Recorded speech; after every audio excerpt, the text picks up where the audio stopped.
આજે આપણે એકદમ ઝડપથી મગને ફણગાવતા શીખીશું। આ ફણગાવેલા મગ છે એમાં નહીં ચિકાસ થાય, ફણગાવેલા મગના એક મગના ફણગા ફૂટશે, સાથે મગ કોયડા પણ નહીં રહે।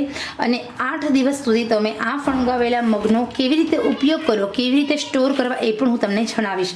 તો અહીંયા તમે જોઈ શકો સહેજ પણ પાણી નથી, સહેજ પણ ચિકાસ નથી, એકદમ સિમ્પલમાં સિમ્પલ, સહેલામાં સહેલી રીત, એક જ વાસણનો ઉપયોગ। અહીંયા નથી તમારે સ્પ્રાઉટ મેકરનો ઉપયોગ કરવાનો, નથી કેસરોલનો ઉપયોગ કરો, નથી પ્લાસ્ટિકની બોટલનો ઉપયોગ કરવાનો। તો ચલો આપણે સહેલામાં સહેલામાં રીતથી કેવી રીતે ફણગા ફૂટે છે, કુદરતી રીતે જ ફણગા ફૂટવાની આ નેચરલ જૂની વર્ષો જૂની દાદી નાની વખતની કઠોળ ફણગાવવાની રીત જોઈએ। તો ખરેખર મિત્રો આપ સૌને માહિતી પસંદ આવે છે ને તો લાઈક કરો, શેર કરો, સબસ્ક્રાઇબ ચોક્કસ કરજો। ચલો આપણે જોઈએ રેસીપીનો વિડીયો। રેસીપીનો વિડીયો પસંદ આવે તો તમારા સોશિયલ મીડિયામાં, તમારા ફેમિલી ગ્રુપમાં, તમારા કોઈ પણ ફેમિલી મેમ્બર છે જેને ફણગાવેલા સ્પ્રાઉટ કઠોળ, ફણગાવેલા કઠોળ ભાવે છે એમના સુધી આ રેસીપીની લિંક ચોક્કસ પહોંચાડજો, જેના કારણે કઠોળ ફણગાવવાની સાચી રીતે એમને માહિતગાર થાય।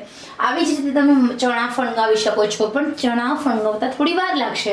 ચણાને તમારે એક આખો દિવસ 12 કલાક સુધી રાખવા પડશે, બાકી તમે મઠ, ચોળા બધું જ આવી રીતે ફણગાવી શકો છો।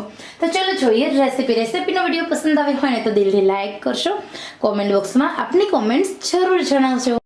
ફણગાવેલા મગ જ્યારે પણ બનાવવાના હોય ત્યારે મગ બનાવવાની એકદમ સરસ મજાની સિક્રેટ રીત છે। સૌથી પહેલાં મગ આવી રીતે બોરિક પાવડરવાળા ન હોવા જોઈએ। તમારે ફણગાવેલા મગ બનાવવા હોય તો એમાં તેલવાળા પણ મગ હોવા ન જોઈએ। દુકાને લાવીએ છીએ એ જ મગ હોવા જોઈએ।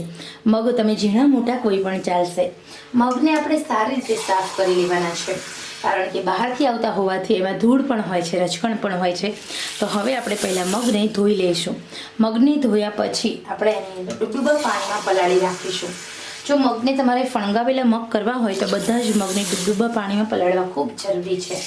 અહીંયા 1 થી સવા વાટકી મગ છે તો સામે 4 ગ્લાસ પાણી એડ કરી અને આ મગને હું પાણીમાં પલાળવા માટે મૂકી દઉં છું। આશરે આપણે 5 થી 6 કલાક સુધી એવી રીતે મગને પલાળવાના છે કે એમાં બિલકુલ પ્રમાણે મગ કોયડા ન રહે। તો ચલો અહીંયા આપણે મગને એકદમ સરસ રીતે પલાળવા દઈએ। એ પછી મગ પલળી જાય એ પછી મગને કેવી રીતે ફણગાવવા એની રેસીપી જોઈએ। તો અહીંયા હવે આપણે જોઈએ તો આપણા મગ છે એકદમ સરસ મજાના પલળી ગયા છે। તો આ જે મગ હોય તો અહીંયા આપણે તમે જોઈ શકો છો આપણા મગ એકદમ સરસ મજાના પલળી ગયા છે। તૈયાર જે પલળેલા મગ હોય એ મગને આવી રીતે પ્રેસ કરો તો 2 ફાડ થવી જોઈએ। હવે જ્યારે પણ આપણે ફણગાવેલા મગ બનાવવા હોય ત્યારે આપણે આ મગને કોરા કરવાના, એટલે કે અહીંયા તમે જોઈ શકો છો પાણી નિતારી લેવાનું। પાણી બિલકુલ રહેવું ન જોઈએ, કારણ કે જો પાણી રહેશે તો આપણે જે ફણગાવેલા મગ છે એ ચિકાસવાળા બનશે। અહીંયા આપણે ચિકાસ વગરના એકદમ કોરા ફણગાવેલા મગ બનાવવાના છે। હવે અહીંયા પાણી એકદમ સરસ મજાનું નીતરી ગયું છે।